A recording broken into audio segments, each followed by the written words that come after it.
On est en 1982. Michel Chion, un critique et enseignant de cinéma, arrive à une conclusion surprenante. Le son a complètement été délaissé par les théoriciens. Depuis plus d'un siècle, l'image au cinéma s'est vue décryptée de long en large et en travers. Le cadrage, les mouvements de caméra, les lumières, tout y est passé. De son côté, le son, lui, est complètement resté vierge de l'analyse. Pourtant, le son et l'image cohabitent ensemble pour former l'art cinématographique. Ils sont aussi importants l'un comme l'autre. Alors pourquoi ? C'est parti de ce constat que Michel Chion s'est décidé à théoriser le son dans la voix au cinéma. Dans un texte, il développe un concept ultra intéressant, c'est l'acousmètre. Et en entendant parler de l'acousmètre, ça m'a fortement rappelé un film, un chef-d'œuvre selon moi. Memoria, d'Apichatpong Weerasethakul. Es un sonido.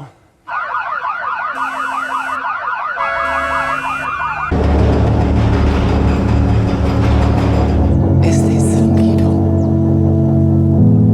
Sigo escuchándolo. También es tuyo.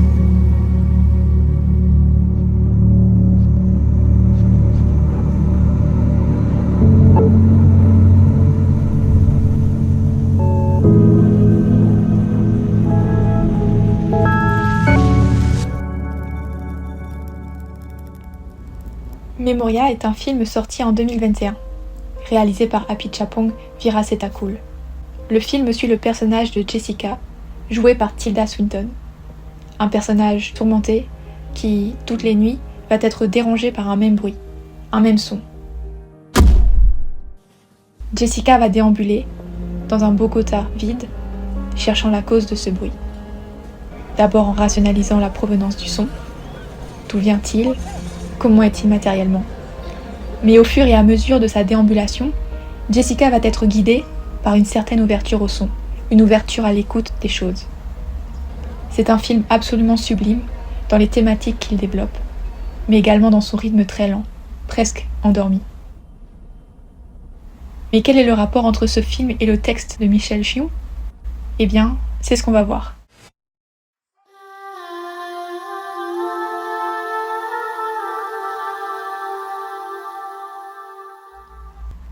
Tout d'abord, si on essayait de revenir à la source du problème, pourquoi le son est-il si mis de côté ? Pourtant, c'est le premier sens humain que l'on développe, et c'est même sans doute le plus aiguisé. Contrairement à la vue, il est omnidirectionnel. Alors pourquoi ne l'a-t-on pas théorisé davantage ? Pourquoi c'est si dur de parler son ? Michel Chion a une réponse assez claire. Eh bien, c'est dans la nature du son d'être difficilement descriptible.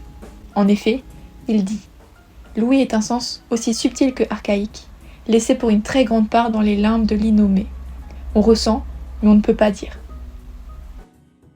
Dans l'extrait, il parle de subtil, de sensation.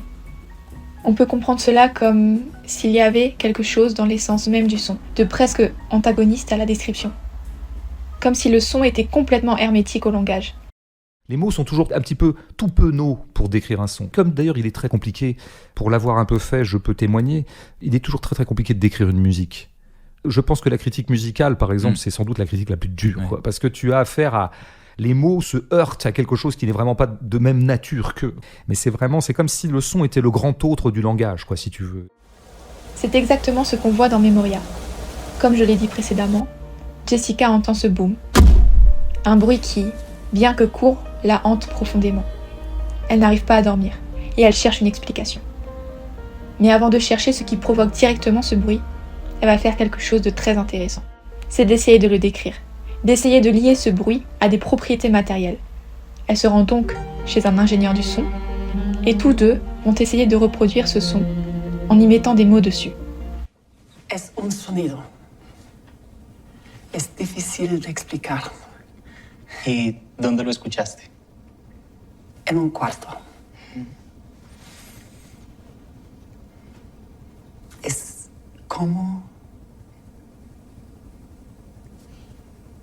una bola enorme de concreto que cae en un fondo de métal. Elle va ainsi imaginer que ce son est le résultat de la chute d'une énorme boule de béton dans un puits métallique. Jessica va vite comprendre à quel point il est difficile de décrire un son, encore plus quand on ne connaît pas sa provenance. Le texte de Michel Chion tourne également beaucoup autour du terme acousmatique. C'est un mot un peu compliqué qui décrit tout bêtement un son qu'on entend mais qu'on ne voit pas, ou plutôt dont on ne voit pas la cause. Au départ, c'était un nom donné à une secte pythagoricienne où les membres écoutaient le maître parler derrière une toile. Pour que justement la vue du maître ne détourne pas les adeptes du message, ils entendaient alors une voix acousmatique, car ils entendaient leur maître, mais ne le voyaient pas.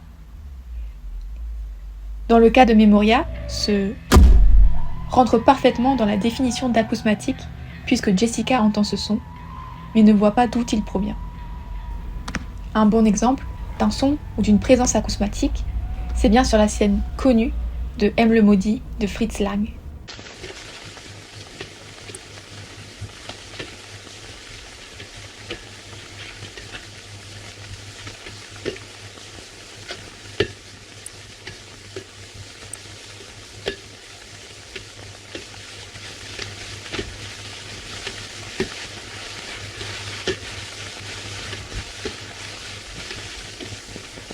Du hast aber einen schönen Ball.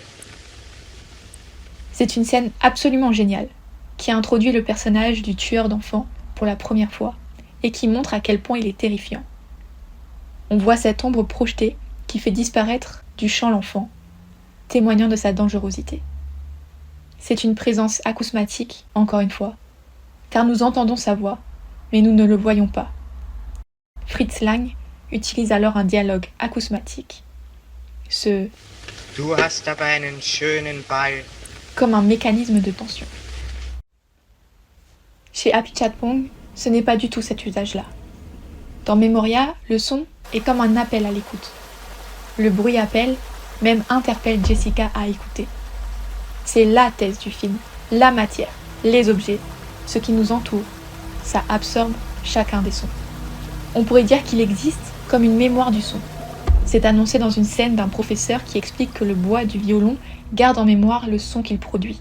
La madera se hincha, se infla, se llena de agua, absorbida del ambiente. Por eso se llaman materiales higroscópicos. La madera es un material higroscópico. On le voit également dans cette scène sublime. Hernan, un vieil homme que rencontre Jessica, semble lui aussi avoir un lien étrange avec les objets qui l'entourent. Il sait lire et enregistrer la mémoire sonore des objets.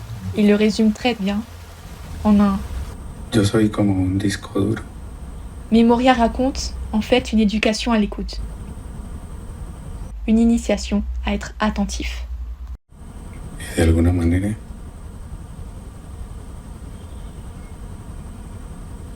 usted es una antena. Dans le texte de Michel Chion, il crée cette notion d'acousmètre. Un acousmètre, c'est simplement un personnage acousmatique, une personne qui reste continuellement hors champ, un personnage qu'on entend mais qu'on ne voit pas. C'est un procédé qu'on retrouve souvent au cinéma, comme M chez Fritz Lang, mais que l'on peut aussi retrouver chez d'autres réalisateurs comme Hitchcock.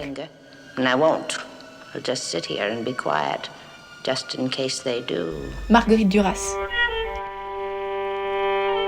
L'homme est venu seul dans la grotte, face à l'océan.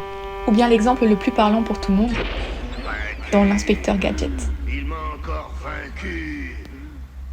Dans Memoria, c'est l'inverse. Jessica est un peu le contraire de l'acousmètre. Jessica est un personnage qu'on voit continuellement dans le film, mais qu'on entend assez peu. L'acousmètre est invisible par définition, d'accord, mais il se tourne vers le cadre comme pour narguer les personnages qui ne le voient pas. On a ainsi l'impression, bien souvent, d'être épié par ce genre de personnage, à l'instar des slashers, où les tueurs se terrent dans leur champ, dans l'obscurité. Why do you want to know my name? I want to know who I'm looking at. What did you say? Le personnage de Jessica est génial, car c'est parfaitement l'inverse. Elle est perpétuellement tournée vers le hors-champ. Elle attend.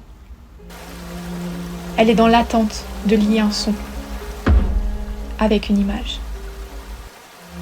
Michel Chion parle également dans ce texte de désacousmatisation. La désacousmatisation, c'est ce moment où ce qui se tairait auparavant dans le hors-champ se révèle. Quand l'invisible devient visible. Michel Chion pense que la désacousmatisation fait perdre la puissance du personnage. Presque comme si sa puissance sur le spectateur résidait dans le fait qu'on ne le voyait pas. Je crois qu'Apichatpong, lui, est complètement désintéressé de cette révélation. En fin de compte, le bang n'a peut-être même pas tant d'importance. Pourquoi je dis ça ? C'est vrai, Jessica cherche tout de même à le rationaliser. Elle va, comme j'ai dit, chez un ingénieur du son, mais aussi chez un médecin, en croyant que c'est dans sa tête. La presión sanguínea puede producir un sonido, un pop. No es un pop. Eh bien, ça n'a pas d'importance, car ce bruit est le point de départ pour Jessica à l'écoute des choses. C'est ce bruit qui la pousse à être attentive, et qui ainsi nous, spectateurs, nous pousse à être attentifs. C'est un son qui pousse à l'immobilité. Il n'y a rien de tel qu'un son seul, qu'un son qui est découplé d'une image, pour susciter l'attention chez toi. Et c'est ce qui se passe dans le premier plan. Il y a un son dont on ne sait pas d'où il provient, donc il est dissocié d'une image, dissocié de la matière qui le porte. Et alors, vois ce que ça procure chez Jessica. Elle se dresse immédiatement et elle s'immobilise. Et ça, c'est typiquement la posture absolue de l'attention. Il faut, pour que j'entende bien, que moi-même, je me rende immobile pour ne pas faire de bruit et ne pas déranger ce que je suis en train d'entendre. Bon bah ça, c'est tout le film. Pendant tout Memoria, on attend la réponse à cette question. Mais d'où vient le bruit ? Eh bien finalement, Apichatpong s'en fiche tellement de ce bruit qu'il nous en donne la réponse entre deux plans, quand on s'y attend le moins.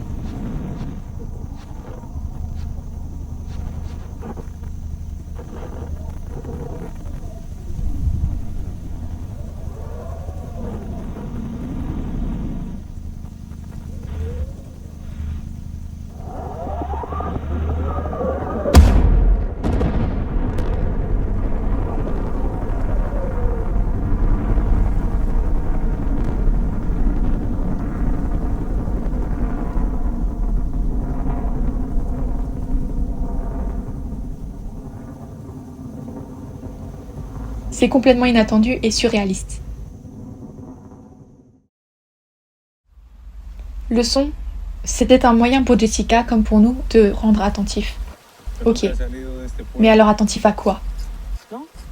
Eh bien, attentif aux histoires.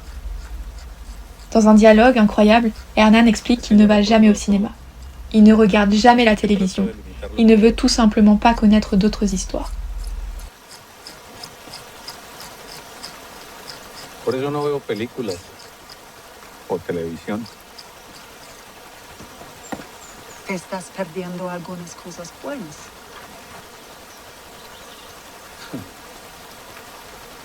Ya hay muchas historias. Selon lui, il y a des histoires absolument partout, enregistrées par la matière. Il y en a suffisamment autour de lui pour peu qu'il ait à les écouter. Las piedras, los árboles, el cemento, ellos absorben todo. También puedo sentir las vibraciones guardadas en el cuerpo. Puedo recordar lo que comía, el clima de todos los días, el movimiento de mi mano aquí sobre este pescado. Me di cuenta que no me dan ganas de ir a ninguna parte. Las experiencias son dañinas.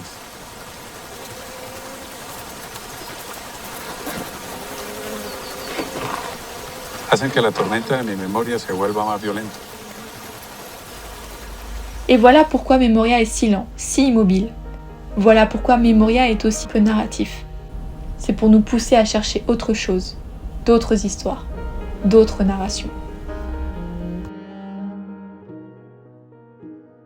Donc au bout du compte, ce film, c'est quand même demander au spectateur de s'immobiliser. Il est immobile devant un film qui sont des plans fixes et avec dedans des gens immobiles. Donc si tu veux, il y a un surcroît d'immobilité comme ça. Et d'ailleurs, au sortir de sa sieste, appelons-la comme ça pour l'instant, je crois que Jessica lui demande « Mais qu'est-ce que t'as fait ? T'as dormi ?» Et il dit, il a ce mot génial, il dit « Je me suis arrêté ».